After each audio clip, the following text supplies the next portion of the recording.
ఓం సాయిరామ్. సాయిబాబా జీవిత చరిత్రము 22వ అధ్యాయము. పాము విషము నుంచి తప్పించుట.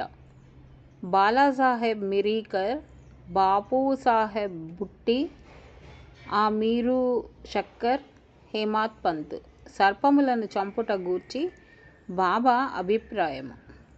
ప్రస్తావన. బాబాను ధ్యానించుట ఎట్లు? భగవంతుని నైజము గాని స్వరూపము గాని అగాధములు. వేదములు గాని 1000 నాలుకలు గల ఆదిశేషుడు గాని వానిని పూర్తిగా వర్ణింపలేరు. భక్తులు భగవంతుని రూపమును చూచి కనుగొను తీరవలెను. ఎందుకనగా తమ ఆనందమునకు భగవంతుని పాదములే ముఖ్య మార్గమని వారికి తెలియను. జీవిత పరమార్థమునకు పొందుటకు గురుని పాదములనే ధ్యానించవలెను కానీ ఇంకొక మార్గము లేదని వారలకు తెలియను. హేమాత్ పంతు ఒక సులభమైన మార్గమును ఉపదేశ రూపకముగా చూపుచున్నాడు. అది ధ్యానమునకు భక్తికి కూడా అనుకూలించును. నెలలో కృష్ణపక్షము రాను రాను వెన్నెల క్రమముగా క్షీణించును. తుదకు అమావాస్య నాడు చంద్రుడు కానరాడు, వెన్నెల కూడా రాదు. శుక్లపక్షము ప్రారంభించగానే ప్రజలు చంద్రుని చూచుటకు ఆతురత పడెదరు. మొదటి దినము చంద్రుడు కానరాడు, రెండవ నాడది సరిగా కనిపించదు. అప్పుడు 2 చెట్ల కొమ్మల మధ్య గుండా చూడమనెదరు. ఆతురతతో అనేక ధ్యానముతో ఆ సందు ద్వారా చూచునప్పుడు దూరముగా ఉన్న చంద్రుని ఆకారముగా గీత వలె కనిపించును. వారప్పుడు సంతోషించెదరు. ఈ సూత్రము అనుసరించి బాబా తేజమును చూచెదముగాక. బాబా కూర్చున్న విధానము చూడుడు, అది ఎంత సుందరముగా ఉన్నది. వారు కాళ్ళను ఒకదానిపైన ఇంకొకటి వేసి ఉన్నారు.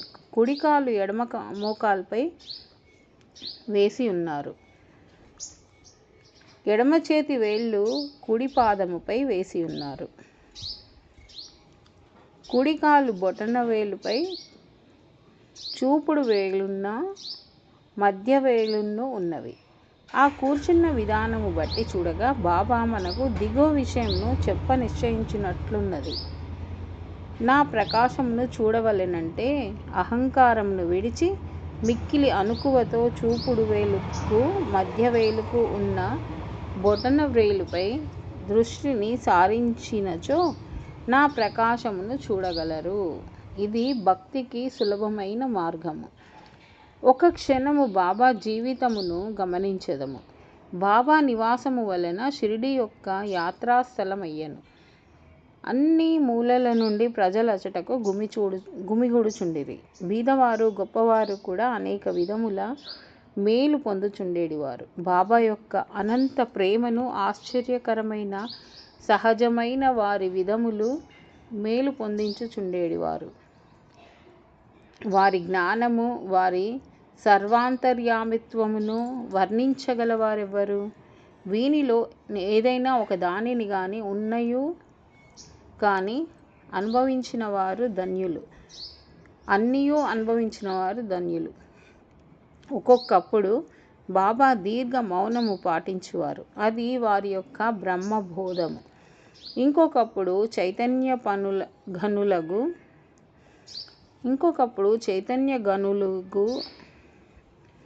చైతన్య గనులుగా ఉండేవారు. ఆనందమున అవతారముగా భక్తులచే పరివేష్టితులై ఉండేడివారు.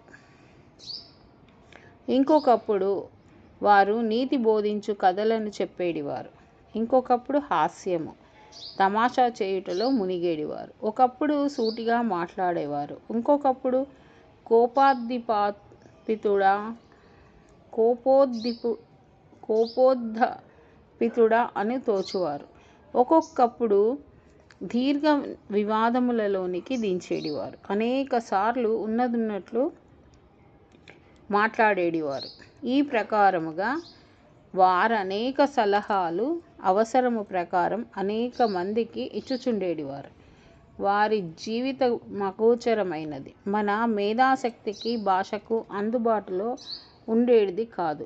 వారి ముఖమును చూచుటయందు ఆసక్తి గాని, వారితో సంభాషించుటయందు గాని, వారి లీలలు వినుటయందు గాని తనివి తీరేటిది కాదు. అయినప్పటికీ సంతోషముతో ఉప్పొంగుచుండేడి వారము. వర్ష బిందువులకు లెక్కించగలము. తోలు సంచిలో గాలిని మూయగలము. కానీ బాబా లీలలను లెక్కింపలేము. వానిలో ఒక్కదానిని గూర్చి చెప్పెదము. భక్తులకు ఆపదలను కనుగొన్న భక్తులను వాటి నుండి సకాలమున బాబా ఎట్లు తప్పించుచుండెనో ఇచ్చట చెప్పెదము. బాలాసాహెబ్ మిరీకర్ సర్దారు కాకాసాహెబ్ మిరీకర్ కొడుకుగా బాలాసాహెబ్ మిరీకర్ కోపర్గాంకు మామ్లత్ దారుగా ఉండెను. చితిలి గ్రామ పర్యటనకు పోవుచుండెను. మార్గమధ్యమున బాబాను చూచుటకు పిరిడి వచ్చెను. మసీదుకు పోయి బాబాకు నమస్కరించెను. అతని యోగక్షేమముల గూర్చి మాట్లాడునప్పుడు బాబా జాగ్రత్తగా ఉండవలెనని హెచ్చరిక చేయుచు ఇట్లనెను. నీకు మన ద్వారకామాయి తెలియునా? బాలాసాహెబునకు బోధపడక పోవుటచే అతడు ఊరుకుండెను. నీవిప్పుడు కూర్చున్నదే ద్వారకామాయి. ఎవరైతే ఆమె తొడపై కూర్చునేదరో ఆమె వారిని కష్టముల నుండి ఇతరాతుల నుండి తప్పించును. ఈ మసీదు తల్లి చాలా దయార్ధ హృదయురాలు. ఆమె నిరాడంబర భక్తులకు తల్లి. వారిని కష్టముల నుండి తప్పించును. ఒక్కసారి మనుజులు ఆమె తొడపై కూర్చునినచో వారి కష్టములన్నీయూ పోవును. ఎవరామె నీడ ఆశ్రయించెదరో వారికి ఆనందము కలుగును అనెను. పిమ్మట బాలాసాహెబ్కు ఊదీ ప్రసాదమిచ్చి వాని శిరస్సుపై చేయి వేసెను. బాలాసాహెబు పోవుచుండగా బాబా ఇట్లనెను. నీకు పొడుగాటి బాబా తెలియునా? అనగా సర్పము. ఎడమ చేతిని మూసి దానిని కుడి చేతి వద్దకు తెచ్చి పాము పడగవలె ఉంచి, ఇది మిక్కిలి భయంకరమైనది. కానీ ద్వారకామాయి బిడ్డలను ఏమి చేయగలదు? ద్వారకామాయి కాపాడుచుండగా ఆ సర్పం ఏమి చేయగలదు అనెను. అక్కడున్న వారందరూ దీని భావమేమో తెలుసుకొనుటకు దానికి మిరీకర్ను గల సంబంధమును తెలుసుకొనుటకు కుతూహలపడుచుండిరి. కానీ బాబా నీ విషయమై అడుగుటకు ధైర్యము లేకుండెను. బాలాసాహెబ్ బాబాను నమస్కరించి మసీదునకు విడిచి శ్యామాతో వెళ్ళెను. బాబా శ్యామాను పిలిచి బాలాసాహెబ్తో చితిలి వెళ్ళి ఆనందించమనెను. బాబా ఆజ్ఞానుసారము శ్యామ కూడా తన వెంట వచ్చెదనని బాలాసాహెబ్తో చెప్పెను. అసౌకర్యముగా ఉండునని కాన రావద్దని బాలాసాహెబు శ్యామతో చెప్పెను. శ్యామ బాబాకి సంగతి తెలిపెను. బాబా ఇట్లనెను. సరే, వెళ్ళవద్దు. వాని నుంచి మనము కోరితిమి. ఏది నుదుట రాసి ఉన్నదో అది కాక తప్పదు. ఈ లోపల బాలాసాహెబ్ తిరిగి ఆలోచించి శ్యామను వెంట రమ్మనెను. శ్యామ బాబా వద్దకేగి సెలవు పుచ్చుకొని బాలాసాహెబ్తో టాంగా బయలుదేరెను. వారు రాత్రి 9 గంటలకు చితిలి చేరిరి. ఆంజనేయాలయములో బస చేసిరి. కచేరీలో పనిచేయు వారెవరూ రాలేదు. కావున నెమ్మదిగా ఒక మూల కూర్చొని మాట్లాడుచుండిరి. చాపపైన కూర్చున్న బాలాసాహెబు వార్తాపత్రిక చదువుచుండెను. అతడు ధరించిన అంగవస్త్రముపై ఒక సర్పముండెను. దాని నెవ్వరునూ చూడలేదు. అది బుసకొట్టుచు కదులుచుండెను. ఆ ధ్వని నౌకరు వినెను. అతడొక లాంతరు తెచ్చి సర్పమును చూచి పామని అర్చెను. బాలాసాహెబ్ భయపడెను. వణుకుట ప్రారంభించెను. శ్యామ కూడా ఆశ్చర్యపడెను. అందరూ మెల్లగా కట్టెలను తీసిరి. బాలాసాహెబ్ నడుము నుండి పాము దిగుటకు ప్రారంభించెను. దానిని కొట్టి చంపిరి. ఆ ప్రకారముగా బాబా దానికి ముందుగా హెచ్చరించి బాలాసాహెబ్ను హాని నుండి తప్పించిరి. బాబాయందు బాలాసాహెబ్కు గల ప్రేమ దృఢమయ్యెను.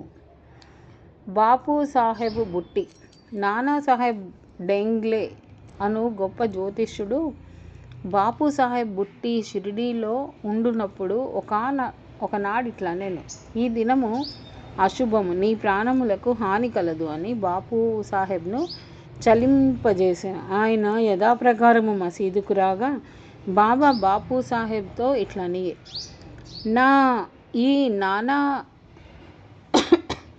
ఈ నానా ఏమనుచున్నాడు? నీకు మరణమున్నదని చెప్పుచున్నాడు. సరే, నీవు భయపడనక్కర్లేదు. దానికి ధైర్యముతో ఇట్లు చెప్పుము, మృత్యువు ఎట్లు చంపునో చూచెదముగాక. ఆనాటి సాయంకాలము బాపు సాహెబ్ బుట్టి మరుగుదొడ్డికి పోయాను. అక్కడొక పామును చూచెను. అతని నౌకరు దానిని చూచెను. ఒక రాయి ఎత్తి కొట్టబోయాను. బాపు సాహెబ్ పెద్ద కర్రను తీసుకొని రమ్మనెను. నౌకరు కర్రను తీసుకొని వచ్చినంతలో పాము కదిలిపోయి అదృశ్యమయ్యాను. ధైర్యముతో ఉండమని యాడిని బాబా పలుకులను బాపు సాహెబ్ జ్ఞప్తికి తెచ్చుకొని సంతోషించెను. అమీరు సక్కర్ కపర్గాం తాలూకాలో కోరైలా గ్రామ నివాసి అమీర్ సక్కర్. అతడు కసాయి జాతికి చెందినవాడు. బాంద్రాలో కమిషన్ వ్యాపారి, పలుకుబడి కలవాడు. అతడు కీళ్లవాతము జబ్బుతో బాధపడుచుండుటచే భగవంతుని జ్ఞప్తికి తెచ్చుకొని వ్యాపారంను విడిచిపెట్టి షిరిడీ చేరి బాధ నుండి తప్పింపమని బాబాను వేడెను. చావడిలో కూర్చునమని బాబా ఆజ్ఞాపించెను. అటువంటి రోగికి ఆ స్థలము సరి అయినది కాదు. అది ఎల్లప్పుడూ చెమ్మగా ఉండును. గ్రామములో ఇంకేదైనా స్థలము బాగుండేది. బాబా పలుకులు తగిన ఔషధము, నిర్ణయ సూత్రము. మసీదుకు వచ్చుటకు బాబా ఆజ్ఞను ఇవ్వలేదు. చావడిలో కూర్చునమని ఆజ్ఞాపించెను. అది వానికి మిక్కిలి లాభకారి అయ్యను. ఎందుకనగా బాబా ఉదయము సాయంకాలము చావడి వైపు పోవుచుండెను. అదియును గాక దినము విడిచి దినము ఉత్సాహముతో పోయి బాబా అచట నిద్రించుచుండెను. అందుచే అమీరు బాబా యొక్క సాంగత్యమును సులభముగా పొందుచుండెను. పూర్తిగా 9 మాసములు అమీరు సక్కరు అక్కడ ఉండెను. తరువాత ఆ స్థలముపై విసుగు కలిగెను. ఒకనాటి రాత్రి ఎవరికీ చెప్పకుండా కోపర్గాం పారిపోయాను. అచ్చటొక ధర్మశాలలో దిగాను. అచ్చటొక ఫకీరు చచ్చుటకు సిద్ధముగా ఉండెను. నీళ్లు కావాలనగా అమీరు పోయి తెచ్చి ఇచ్చాను. ఆ నీళ్లను త్రాగి ఫకీరు చనిపోయాను. అమీరు చిక్కులో పడెను. అతడు పోలీసు వారికి తెలియపరిచినచో మొట్టమొదట సమాచారమును తెచ్చిన వాడగుటచే వీనికా విషయం ఏమైనా తెలిసి ఉండునని పట్టుకొనెదరు.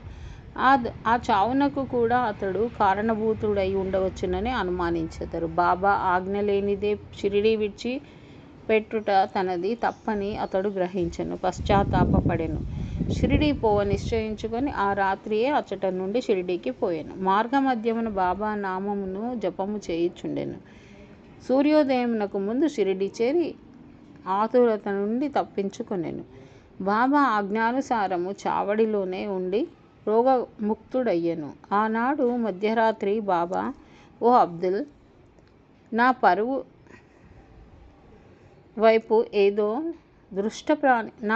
వైపు ఏదో దుష్టప్రాణి వచ్చుచున్నది అని అరిచెను.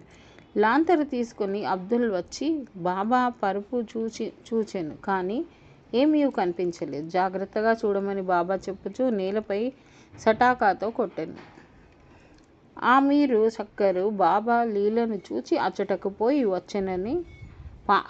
పాము వచ్చెనని బాబా అనుమానించి ఉండునని అనుకొనెను. బాబా సాంగత్యము వలన బాబా ఆడు మాటలు, చేయు క్రియలు భావమును అమీరు గ్రహించుచుండెను. బాబా అబ్దుల్ను లాంతరు తీసుకొని రమ్మనెను. అమీరు తన దిండుకు సమీపమున ఏదో కదులుచుండుట గమనించెను. అంతలో అచ్చటొక పాము కనపడెను. అది తలకు క్రిందకి మీదికి ఆడించుచుండెను. వెంటనే దానిని చంపిరి. ఇట్లు బాబా సకాలమున హెచ్చరిక చేసి అమీరును కాపాడెను. హేమాత్ పంతు తేలు పాము. తేలు బాబా చెప్పుటచే కాకాసాహెబ్ దీక్షిత్ శ్రీ ఏకనాథ్ మహారాజు గారు 2 గ్రంథములు భాగవతము, భావార్థ రామాయణమును నిత్యము పారాయణం చేయుచుండెను. ఒకనాడు పురాణ కాలక్షేపము జరుగుచుండగా హేమాద్ పంతు కూడా శ్రోత అయ్యను. రామాయణములో ఆంజనేయుడు తన తల్లి ఆజ్ఞానుసారము శ్రీరాముని మహిమను పరీక్షించు భాగము చదువునప్పుడు వినువారందరూ మైమరిచి ఉండిరి. అందులో హేమాద్ పంత్ ఒకడు. ఒక పెద్ద తేలు హేమాద్ పంతు భుజముపై పడి వాని ఉత్తరీయముపై కూర్చుండెను.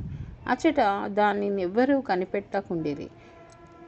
మొదట దాన్నెవరూ కనిపెట్టకుండిరి. ఎవరు పురాణములు వినెదరో వారిని భగవంతుడు రక్షించును. కావున హేమాద్ పంతు తన కుడి భుజముపై ఉన్న తేలును చూచెను. అది చచ్చిన దాని వలె నిశ్శబ్దముగా కదలకుండెను. అది కూడా పురాణము వినుచున్నట్లు గమనించెను. భగవంతుని కటాక్షముచే ఇతరులు భంగము కలగజేయకుండా తన ఉత్తరీయమును రెండు చివరలకు పట్టుకొని దానిలో తేలుండునట్లు చేసి బయటకు వచ్చి తోటలో పారివేచెను. పాము. ఇంకొకప్పుడు సాయంకాలము కాకాసాహెబు మేడ మీద కూర్చొని ఉండిరి. ఒక సర్పము కిటికీలోనున్న చిన్న రంధ్రము ద్వారా దూరి చుట్టుకొని కూర్చునెను. దీపమును తెచ్చిరి. మొదట అది వెలుతురుకు తడబడెను. అయినప్పటికీ అది నెమ్మదిగా కూర్చునెను. దాని తల మాత్రము కిందికి మీదికి ఆడించుచుండెను. అనేక మంది బడితెలు కర్రలు తీసుకొని వేగముగా పోయిరి. అది ఎటూ కాని స్థలములో ఉండుటచే దానిని చంపలేకుండిరి. మనుష్యుల శబ్దము విని ఆ సర్పము వచ్చిన రంధ్రములోనికి గబగబా దూరెను. అందరూ ఆపద నుండి తప్పించుకొనిరి. బాబా అభిప్రాయము. ముక్తారాం అను ఒక భక్తుడు పాము తప్పించుకొని పోవుటచే మంచియే జరిగినదనెను. హేమాద్ పంతు అసలు అందులకు ఒప్పుకొనలేదు. అది సరియైన ఆలోచన కాదనెను. పాములను చంపుటయే మంచిదనెను. ఇద్దరికి గొప్ప వాక్కలహము జరిగెను. ముక్తారాం సర్పముల మొదలగు క్రూర జంతువులను చంపనవసరము లేదనెను. హేమాద్ పంతు వానిని తప్పక చంపవలెనని రాత్రి సమీపించెను. కలహము సమాప్తి కాకుండెను. ఆ మరుసటి దినము మా ప్రశ్నకు బాబా అడిగిరి. బాబా ఇట్లు జవాబిచ్చెను. భగవంతుడు సకల జీవుల యందు నివసించుచున్నాడు. అవి సర్పములు గాని తేలు గాని కానిండు. ఈ ప్రపంచమున నడిపించు సూత్రధారి భగవంతుడు. సకల జంతుకోటి పాములు తేళ్లతో సహా భగవదాజ్ఞను శిరసా వహించును. వారి ఆజ్ఞయైన గాని ఎవరు ఇతరులకు హాని చేయలేరు. ప్రపంచమంతయు వానిపైన ఆధారపడి ఉన్నది. ఎవ్వరునూ స్వతంత్రులు కారు. కాబట్టి మనము కనికరించి అన్ని జీవులకు ప్రేమించెదము. అనవసరమైన కలహములందు చంపుటయందు పాల్గొనక ఓపికతో ఉండవలెను. దేవుడు అందరినీ రక్షించువాడు. ఓం సాయినాథాయ నమః. శాంతి శాంతి శాంతి. ఓం నమో శ్రీ సాయినాథాయ. 22వ అధ్యాయం సంపూర్ణం. ఓం సాయిరామ్. సాయిబాబా జీవిత చరిత్రము 22వ అధ్యాయము. పాము విషము నుంచి తప్పించుట. బాలాసాహెబ్ మిరీకర్, బాపూసాహెబ్ బుట్టి, ఆమీరు షక్కర్, హేమాద్ పంత్ సర్పములను చంపుట గూర్చి బాబా అభిప్రాయము. ప్రస్తావన. బాబాను ధ్యానించుట ఎట్లు? భగవంతుని నైజము గాని స్వరూపము గాని అగాధములు. వేదములు గాని 1000 నాలుకలు గల ఆదిశేషుడు గాని వానిని పూర్తిగా వర్ణింపలేరు. భక్తులు భగవంతుని రూపమును చూచి కనుగొను తీరవలెను. ఎందుకనగా తమ ఆనందమునకు భగవంతుని పాదములే ముఖ్య మార్గమని వారికి తెలియును.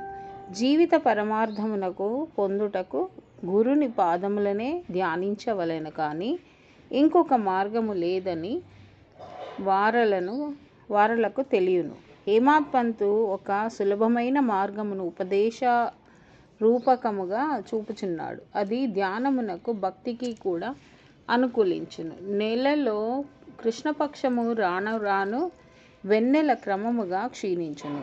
తుదకు అమావాస్య నాడు చంద్రుడు కానరాడు, వెన్నెల కూడా రాదు.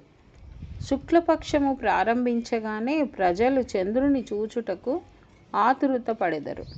మొదటి దినము చంద్రుడు కానరాడు, రెండవ నాడది సరిగా కనిపించదు. అప్పుడు రెండు చెట్ల కొమ్మల మధ్య గుండా చూడమనెదరు. ఆతురతతో అనేక ధ్యానముతో ఆ సందు ద్వారా చూచునప్పుడు దూరముగా ఉన్న చంద్రుని ఆకారముగా గీత వలె కనిపించును. వారప్పుడు సంతోషించెదరు. ఈ సూత్రము అనుసరించి బాబా తేజమును చూచెదముగాక. బాబా కూర్చున్న విధానము చూడుడు, అది ఎంత సుందరముగా ఉన్నది. వారు కాళ్ళను ఒకదానిపైన ఇంకొకటి వేసి ఉన్నారు. కుడికాలు ఎడమ మోకాల్పై వేసి ఉన్నారు. ఎడమ చేతి వేళ్ళు కుడి పాదముపై వేసి ఉన్నారు. కుడికాలు బొటన వేలుపై చూపుడు వేలున్న మధ్య వేలును ఉన్నవి. ఆ కూర్చున్న విధానము బట్టి చూడగా బాబా మనకు దిగో విషయంను చెప్ప నిశ్చయించినట్లున్నది. నా ప్రకాశమును చూడవలెనంటే అహంకారమును విడిచి మిక్కిలి అణకువతో చూపుడు వేలుకు మధ్య వేలుకు ఉన్న బొటన వేలుపై దృష్టిని సారించినచో నా ప్రకాశమును చూడగలరు. ఇది భక్తికి సులభమైన మార్గము. ఒక క్షణము బాబా జీవితమును గమనించెదము. బాబా నివాసము వలన షిరిడి యొక్క యాత్రాస్థలమయ్యెను. అన్ని మూలల నుండి ప్రజలు అచటకు గుమిగూడుచుండిరి. బీదవారు గొప్పవారు కూడా అనేక విధముల మేలు పొందుచుండేడివారు. బాబా యొక్క అనంత ప్రేమను ఆశ్చర్యకరమైన సహజమైన వారి విధములు మేలు పొందించుచుండేడివారు. వారి జ్ఞానము, వారి సర్వాంతర్యామిత్వమును వర్ణించగలవారెవ్వరు?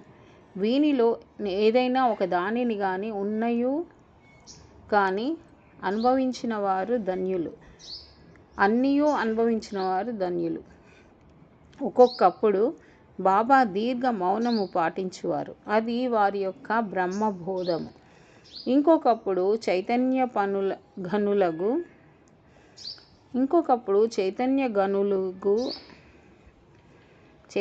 గనులుగా ఉండేవారు. ఆనందమున అవతారముగా భక్తులచే పరివేష్టితులై ఉండేడివారు. ఇంకొకప్పుడు వారు నీతి బోధించు కథలను చెప్పేడివారు. ఇంకొకప్పుడు హాస్యము, తమాషా చేయుటలో మునిగేడివారు. ఒకప్పుడు సూటిగా మాట్లాడేవారు. ఇంకొకప్పుడు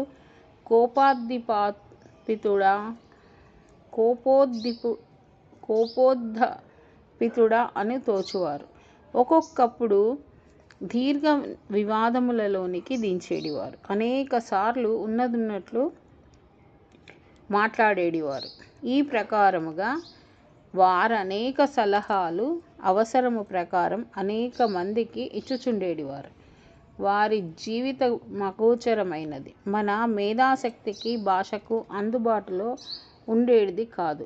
వారి ముఖమును చూచుటయందు ఆసక్తి గాని, వారితో సంభాషించుటయందు గాని, వారి లీలలు వినుటయందు గాని తనివి తీరేది కాదు. అయినప్పటికీ సంతోషముతో ఉప్పొంగుచుండేడి వారము. వర్ష బిందువులకు లెక్కించగలము.